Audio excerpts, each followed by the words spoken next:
Hey, Steve and Alex, welcome back to the library. I'm starting out the day today up here high in the sky. You can see I'm on a little bit of platform up here quite a ways. I thought what I would do is take a look at what it might look like to build the library up here at cloud level. And I also thought that the way I want to get up and down from here, at least to start with, will be through a waterfall. Now, eventually I want to put in a um,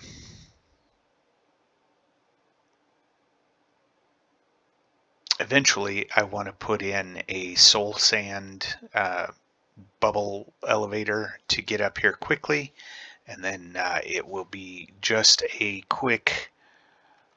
um, a quick water drop down here below to get down. Now I'm just over in the swamp area across from where we have things built up over there. And this, I put in this kind of pool here that will serve as a bottom portion of this. But for now, I just want to go ahead and get the water put in. I built what will eventually become the banks on the edge of this floating island, and I'll obviously need to build the rest of the floating island. But for now, this will do. I've been kind of giving it some thought of how I need to build the bubble vader, and so I need one complete stream of water, all water sources all the way down, so that the bubble vader will actually work. And so that I'm going to put against this block, and then I'll break out the dirt all the way down, and that will still fall within that pool of water at the bottom. Haven't decided a whole lot else for this island. I think the level I'm at right now is just about the bottom of the cloud level, and it goes up several layers above this. So I will build this up a little bit, and there'll be a little bit of a deep pool here at the top just before it drops off the edge of the whirl, or off the edge of this floating island. When clouds do float by, I would like to have the cloud level just like for the major part of this island. I would like it to be kind of like mist at your feet as you're walking around the island. So that's kind of the plan. The inside of the library will not have that effect, but at ground level, at the main ground level, I would like that to be the case. So I'm going to go ahead and do a little bit of work here. And today I am going to tell you the story of the reluctant messenger. So that's where we're going with our story for today. And as with all of our other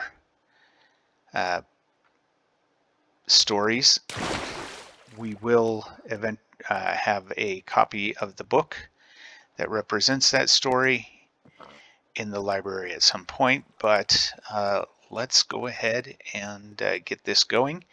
Now this does need to be water sources all the way up, so we're going to go ahead and get started with that.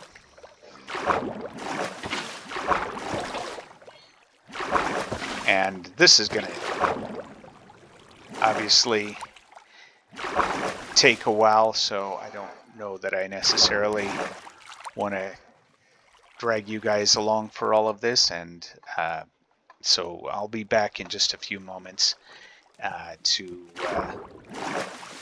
do something else.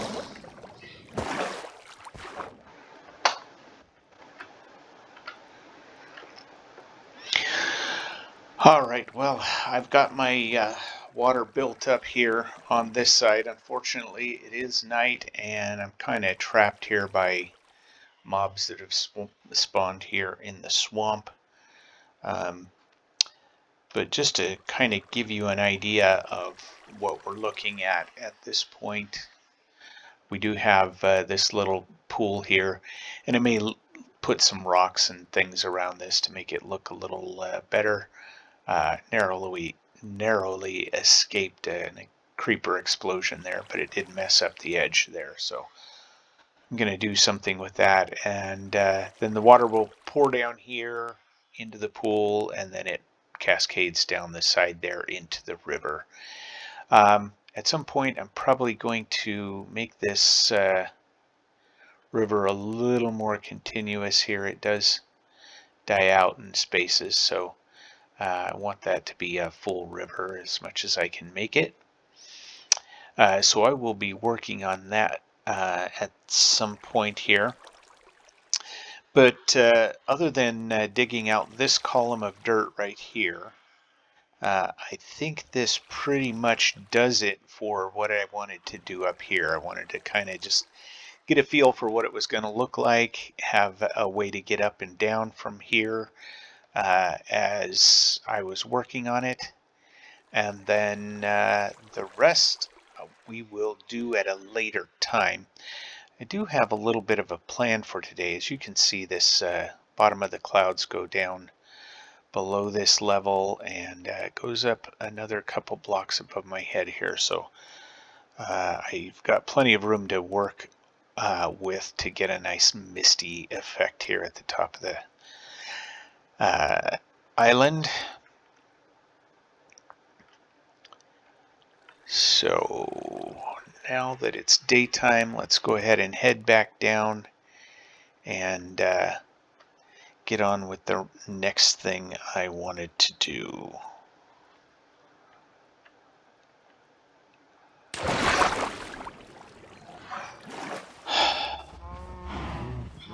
All right. I have it on a fairly reliable source that there is a plains village off in this general direction, a little ways. I'm going to head over there and see if I can find it. And this is in the interest of preserving the world for the next update to come out. Not exploring just randomly. I did actually look this up to find out where a village should be. So I will only be loading the area between there and here, hopefully. I wouldn't ordinarily do it this way, but rather than just exploring randomly, I thought this would be a better way to try and find it. Than to try and find a village without loading a lot of chunks that didn't need to be loaded yet. Today I want to tell you the story of the reluctant messenger. There once was a man named Jonah. One day God said to Jonah, "Get up and go to the city of Nineveh. Tell them they must change their wicked ways or they will be destroyed." Jonah didn't like this idea very much, and so he got up and headed in the opposite direction. He went down to Joppa, about a 60-mile trip in the opposite direction, and boarded a ship headed towards Tarshish. Now, Tarshish was a significant distance away.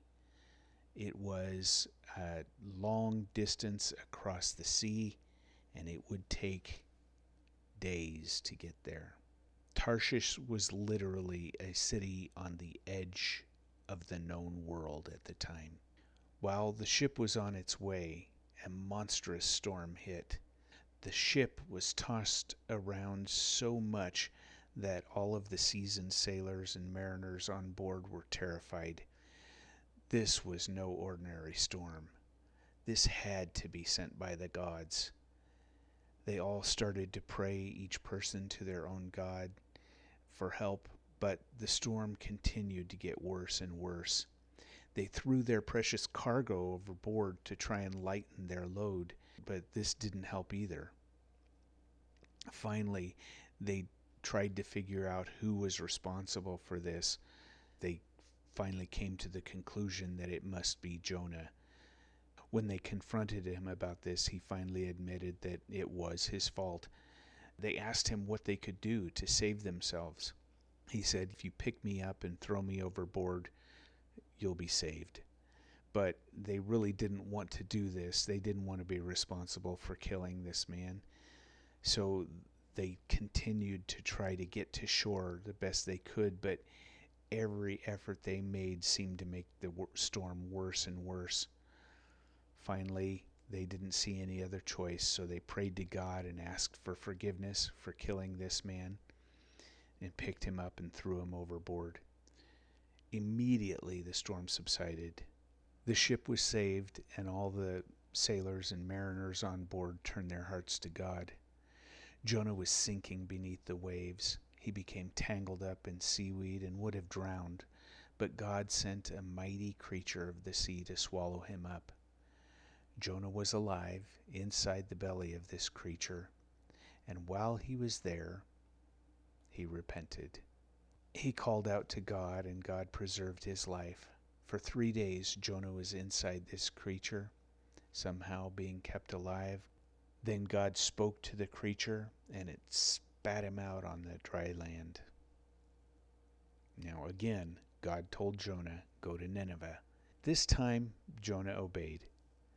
Nineveh was a very large city. It took about 3 days to walk across the city. Jonah walked into the middle of the city and started telling everyone that they needed to repent or they would be destroyed in 40 days because of their wickedness against God.